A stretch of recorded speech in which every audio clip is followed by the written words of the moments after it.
All we hear today is that the Bible is just a fairy tale and that our God is some imaginary sky daddy. And yet, there's evidence all over the world of these fairy tales that supposedly never happened. Welcome to part 2 of Evidence of the Bible. Today we are going to be looking at Noah's Ark. The book of Genesis tells us that on the 17th day of the 7th month, the ark came to rest on the mountains of Ararat. Now coincidentally, when we go to the exact area that the Bible says the ark rested, we find this structure. An aerial view to give you a better picture. So over here we have Mount Ararat, the greater and the lesser. This is where we see the ark today. They do believe that it had slid down at some point, either due to a landslide or heavy rain, because all along this path here, what they find are giant stone anchors with holes in them. So they believe it was kind of perched up here, and at some point in history it kind of slid down. Now when archaeologists measured the site to see if it could be related to Noah's Ark, this structure didn't just get close. The measurements were exactly the same as what is listed in the Bible. Next, when they started to test material from the site, they actually confirmed that it contained organic carbon, which is consistent with what? Petrified wood. They even found metal objects all over the area in the shape of a rivet with what appeared to be a metal washer around it. Not only that, these contained aluminum, which cannot be found naturally in nature, so this is 100% man-made. They did several metal detecting scans over the whole area, and what you'll see here, you'll see the rocks that are placed. That's where they found the metal, and so they laid tape down to kind of get a visual of what was going on because there was so much metal, and it ended up being in a completely perfect grid pattern, again leading to the structure being man-made. Now let's fast forward a few years later to when ground penetrating radar became available. So when they started to scan the whole area, they found structures indicating there could possibly be rooms that were about 8 to 10 feet below the surface. Here's another up close scan here. You'll see the horizontal grid pattern and these empty cavities here indicating rooms. Another scan. More scans even revealed an entire boat-shaped object beneath the earth. This scan even revealed a perfect 90-degree angle here that you'll see this wall right here. It was relative to apparently the middle deck of the boat. Now on this side, you can actually see 4 deck beams protruding, and they did test these and they came back positive for metal. Now just like the scans, God tells Noah to build a room, so we see evidence of that. God also tells Noah to glue it together or pitch it, which is exactly what we see with a lot of these petrified wood pieces. There's evidence of glue or pitch on the ends and on the top. On the petrified wood pieces, there are also no growth rings. Evidence just doesn't stop. There's also petrified marine life in the area, which is quite obviously indicative of a flood, seeing that this area is 300 miles from the coast. So in the exact area that the Bible tells us the ark rested, we find a petrified wooden structure that dates back to the exact time the flood happened. It also matches the specifications of the ark perfectly. We also find metal all over the area that contains man-made aluminum. When they did scans of beneath the surface, they found rooms or cavities with perfect 90-degree angles, just like God instructed Noah to build. We also find fossilized marine life all over the area, which is indicative of the flood because this area is 300 miles from the coast. I don't know about you, but I'm pretty sure that they found Noah's Ark. It's funny, so I was there, and I said to the Ark researcher, I said, "Are you absolutely sure this is Noah's Ark?" He said, "Well, let me answer it like this. It is 300 cubits long." And he said, "I can't think of another massive ship that would be in the mountains of Ararat." This is the most significant historic archaeological discovery in history. The implications cannot be overstated. And you say emphatically, this is true. I believe it 100%. Now, people who've been looking for it on Mount Ararat don't want to acknowledge it because they've been looking in the wrong place. The snow is almost gone from the top of the mountain in the hottest months of the year. And now Mount Ararat's become a popular place for mountain climbers. It is not on Mount Ararat. It is in the lower mountains of Ararat, 18 miles across the valley on a mountain called Mount Judy. And guess what? If you just go up from where the ark is laying, you will come to the ruins of the Silk Road. And the ancient writers clearly wrote that when people would travel the Silk Road, they would detour and go down the mountain to the ruins of the ark. That's exactly where it is. People have been looking at the wrong place all this time. Do you really honestly believe that you have been on the remains of Noah's Ark? I have no doubt in my mind this has to be a man-made structure. It's full of metal. Metal has a regular pattern to it, and the size of the thing and the shape of the thing is such that it's almost certainly a large boat.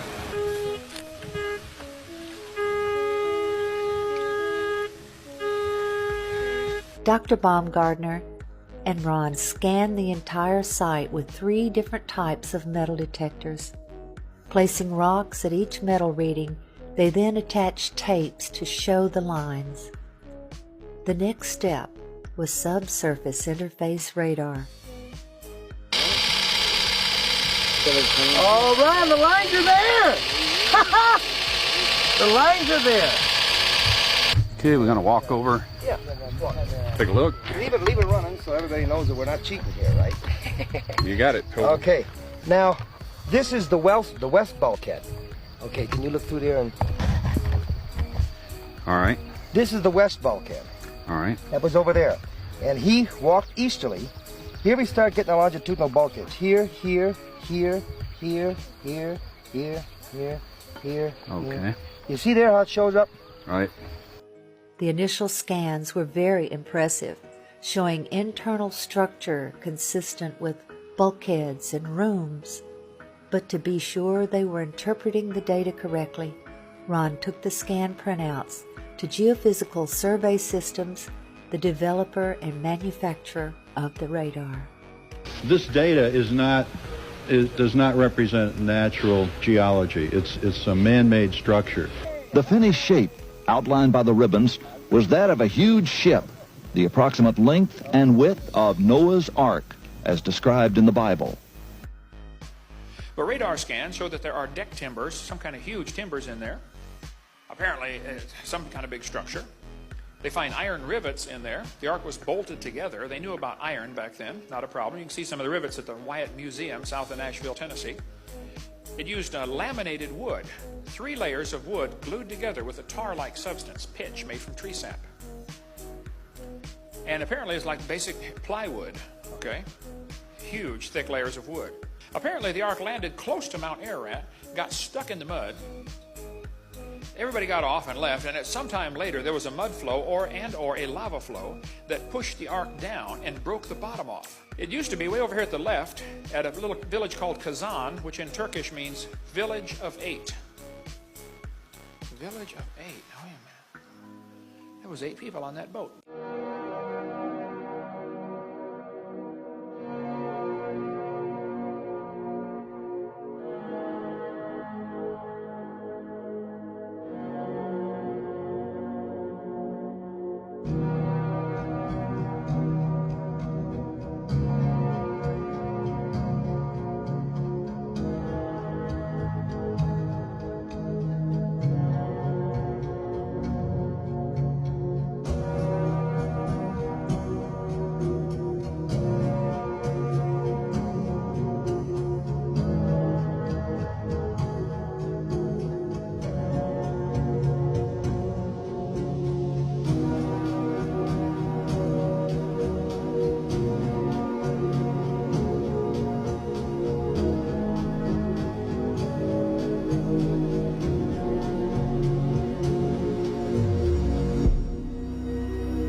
In the remote mountains of eastern Turkey lies a discovery so shocking it has forced many to reconsider what they thought was just a Bible story. In 1977, researcher Ron Wyatt identified a massive 515-foot-long boat-shaped formation in the Darupanar region, matching the exact dimensions of Noah's Ark as described in Genesis. But it wasn't just the shape that caught attention. Ground-penetrating radar revealed an internal framework consistent with a man-made vessel. They discovered rib-like beams, deck structures, and layered compartments. Metal detectors found long lines of iron, suggesting the remains of metal rivets, and samples tested positive for fossilized wood that was laminated with organic pitch-like substances. There was no longer any doubt that this was the remains of something man-made. In late 1986, the Turks announced their decision The ceremony was set for June 1987. During that ceremony, the governor asked Ron to demonstrate the radar on site for the journalists and military officials. When Ron showed them a readout that he said looked like an intact timber, the governor then instructed a soldier to dig right there. What emerged was this petrified section of fossilized hand-wrought timber. Sectioning showed it to be laminated wood, 5 layers of timber glued together with pitch, clearly visible oozing from the end. This fossilized specimen shows that rivets were used in its construction. Their analysis showed that they contained iron, titanium, and aluminum, among other things, very sophisticated alloys that would be resistant to water. What if I told you the oldest temple in the world, dated back to 9,600 BC, was actually built by Noah's family right after the flood, and carbon dating is off by 7,000 years? This is Göbekli Tepe, and everything you've been told about human history is wrong. Here's the proof. Göbekli Tepe shouldn't exist. Archaeologists say that it was built by hunter-gatherers in 9600 BC. But these hunter-gatherers somehow moved 20-ton stones, without wheels, metal tools, or even agriculture. They carved intricate animals with precision: lions, snakes, foxes, scorpions. Oh, and they aligned to constellations and knowledge that shouldn't have existed for another 6,000 years. Then they buried it, deliberately, like they were preserving evidence of something. But what? Here's what they're not telling you. Göbekli Tepe is in southeastern Turkey, just 300 miles from Mount Ararat, where the Bible says Noah's Ark landed after the global flood. According to biblical chronology, the flood happened around 2348 BC, not 9600 BC. So why does carbon dating say that Göbekli Tepe is 7,000 years older? Because carbon dating has a massive assumption built into it. It assumes the amount of carbon-14 in the atmosphere has always been the same. But what if there was a catastrophic event that changed Earth's atmosphere? Genesis 7:11 says, "The fountains of the great deep burst forth, and the windows of heaven opened." Translation: the entire atmosphere collapsed. Before the flood, the Earth had what was called a vapor canopy, a layer of water suspended in the upper atmosphere. Genesis 1:7 describes waters above the firmament. This canopy would have created a hyperbaric condition, 2 to 3 times our current atmospheric pressure. You know what that does? It extends lifespans. Yeah, we use hyperbaric chambers today in medicine to heal wounds 300% faster and reverse cellular aging. That's why Genesis records people living 900 plus years before the flood. Adam, 930 years. Methuselah, 969 years. Noah, 950 years. After the flood, lifespans drop. Shem, 600 years. Abraham, 175 years. David, 70 years. Sound familiar? Now here's the key. The vapor canopy held massive amounts of carbon. When it collapsed during the flood, it dumped all of that carbon into the oceans and atmosphere, diluting the carbon-14 ratio. This makes everything before and after the flood appear much older. If pre-flood atmosphere had 3 times the carbon, carbon dating would have inflated ages by 3 times. 9600 BC divided by 3 equals 3200 BC. Adjust for atmospheric recovery? You get 2300 BC, right when Noah's descendants would have been building. Get this. This is where it gets wild. Look at the animals carved in the pillars. Lions, foxes, boars, birds, scorpions. Why would you carve these specific animals into stone unless you were commemorating what you had just saved? Genesis 6:19, "Of every living thing you shall bring 2 of every kind into the ark to keep them alive." This isn't a random temple. This is Noah's memorial. The animals on these pillars, they're animals from the ark. Check this out. Using Fibonacci mathematics, nature's growth pattern, we can prove how 1,000 animal kinds from the Ark became 8,000 plus species today. The Fibonacci sequence: 1, 1, 2, 3, 5, 8, 13, 21, 34, 55. Each number is the sum of the previous two. This is how population grows naturally. Take wolves. Year 1, 2 pairs from the Ark, so 4 wolves. Year 5, 240 wolves. Fibonacci generation 5. Okay. Year 100, 50,000 wolves spread across continents. From these wolves you get gray wolves, red wolves, Arctic wolves, and eventually domestic dogs. Same kind, different species through rapid adaptation.